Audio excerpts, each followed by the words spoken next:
So in the last video, we looked at how alcohol can't do any damage to you if it stays in the bottle. It's just an inert liquid. You have to actually put it into your body for it to do any damage. We also looked at how what you perceive about your new journey is very important. You know, how you label that journey as well is also very important, just because of the baggage that comes with all these labels.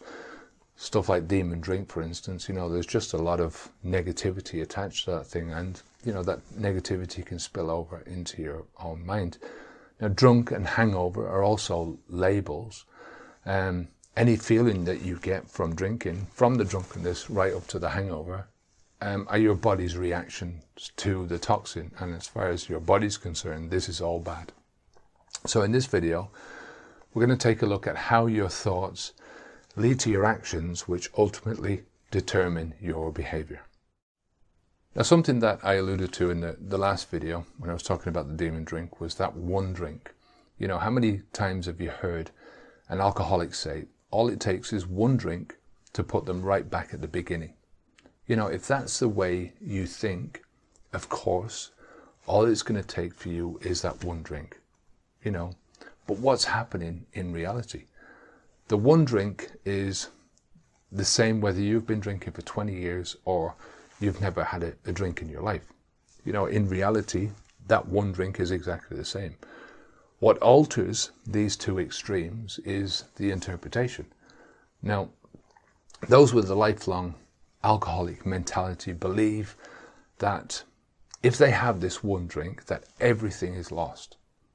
They've been counting the days, the weeks, the months, the years, and they've been stacking up all this time and defining themselves by that stack of time that they haven't had a drink. It's been X number of days, months, years since my last drink. Now, when you think that way, of course, one drink is going to crash your world around you. 1 minute, it's been 20 years since your last drink, and the next, it's been 20 seconds. What's left then? Nothing. You might as well go on and have a blowout. Now, that's not the power of the one drink. That's the power of the mind. I look at my life not as 3 years since I last took a drink, but 3 years since I decided to change my life, to alter the course of my life, alter the course that it was taking, and to go on this new journey. Now, do you see how this alters the perceptions? I'm focused on my future, not on my past. I'm focused on what my life has to offer, not on what my old life used to give. I'm focused on the amount of time that has passed since my new life began, not on the amount of time that's passed since my old life has ended. Now, your perceptions mean everything. Now, this one glass and you're out thinking is based on reality, but it's not your reality until you make it your reality. Do you follow? If you believe it's true, your thoughts are what make it true, at least from your perspective. And that's all that really counts, your perspective. If you can see past the bullshit surrounding alcohol, why would you ever want to drink another drop, never mind a full glass? Now, let's say somebody tricked me into drinking a glass of beer, a bottle of beer, by accident. Say they gave me a bottle of beer and it was labelled as alcohol-free, but it really had alcohol in it. Would I be right in taking myself back to the beginning, to 3 years, because I consumed one glass of alcohol by mistake? Of course not. I don't know what would happen next. I'd probably punch the guy in the face, but going back to my old self is certainly not a possibility. If you think like this, you're going to be worried about the alcohol that might be in the fruitcake, a Christmas trifle, or in the cough medicine. It's not about the alcohol. It's the alcohol and the alcohol lifestyle. You've been putting alcohol into your body in quantities that your body just cannot handle. You've been using this toxin to alter your emotions while harming your body at the same time. You've been using alcohol as a very poor tool for just a variety of different reasons. Now, once you change these reasons, or you find better tools, or you find better ways of altering your emotions, and you change the whole alcoholic lifestyle that you've been trapped in, the alcohol just doesn't have any more power over you. It doesn't have any more power over you. Now let me give you a very simple analogy of how you'll feel about alcohol once you change your thinking about it. When my son Sean was a toddler, he had this pretend teat, a dummy, that he used to suck on all the time. You know, it's in England they call it a dummy. I think in the US it's a pacifier. Here in Spain they call it a chupe. Now, we couldn't go anywhere without this small collection of dummies. He was addicted to this thing. Now, he wouldn't go to sleep without it. If he was having a tantrum, you know, stick this into his mouth and it'd, for the most part, quieten him down. Now, most parents know what I'm talking about. And when it comes time to get rid of, you know, to rid your child of this bad habit, you have to employ a lot of sneaky tactics, put up with a lot of tantrums, broken sleep, but eventually the child forgets about the dummy and gets on with other things. Now, let's say he found a dummy after a few months. What do you think his response would be?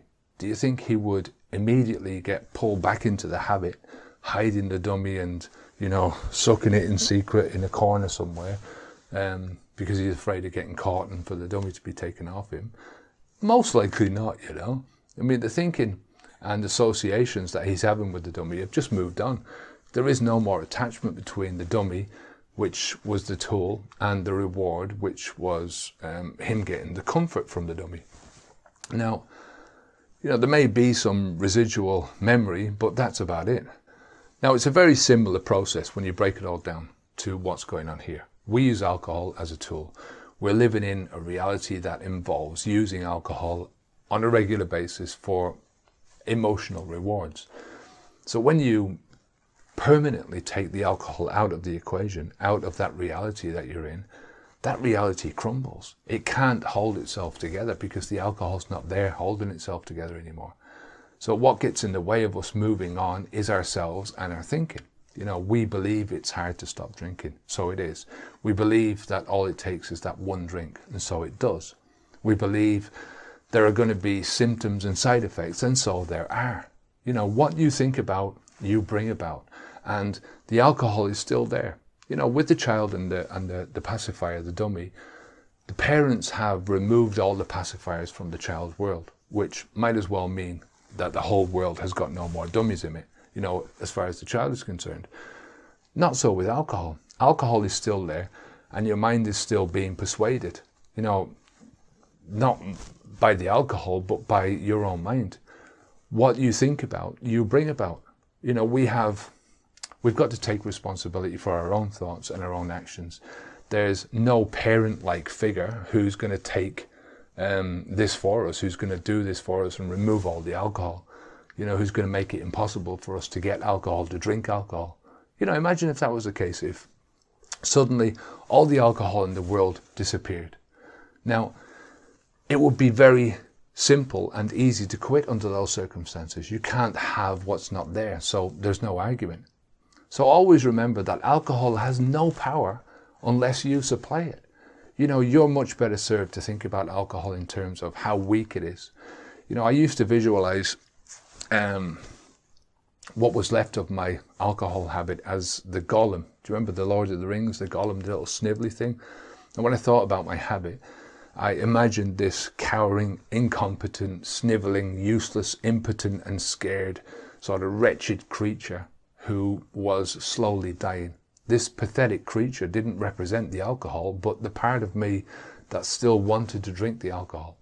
It portrayed this part of me that felt alcohol could still play a constructive role in my life. You know, I took great pleasure in watching this bastard slowly dying. And every time I thought about drinking, every time I thought about alcohol or that old life, I'd visualize this Gollum. Instead of being fearful about what was happening to me, I only felt happiness. Now, those images of my alcohol habit slowly dying only made me smile and gave me strength. I said to myself over and over, I'm aware of the Gollum and I don't care. It's weak and it's spineless. It's dying inside me and I'm not going to mourn its loss because it's not my friend, it's my enemy.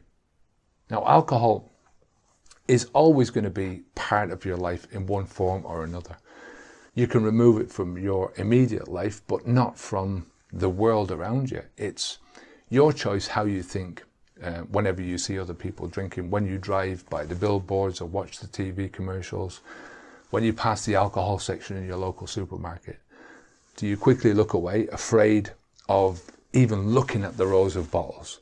Or do you hold your head up high, puff out your chest, and be proud that this alcohol propaganda just bounces off you, that it's got no effect on you anymore? It's always just a trick of the mind. The choice is all yours. What you think about, you bring about. So some things to think about in this video are: focus on the time spent since you last drank. Puts you on a ticking clock, a ticking time bomb. You know this, it's been 3 weeks since I quit, it's been a year since I quit, it's been 3 years. We all do it, but it's like, it doesn't help. It also keeps you tethered to your past. Now focus on your journey ahead, pulls you away from your past. How you think determines how you act. How you think determines what influences you. What you think about, you bring about. Now alcohol has no power unless you supply it. So focus on destroying your enemy, not building it up. Now in the next video, we're going to take a look at what it means to hit rock bottom.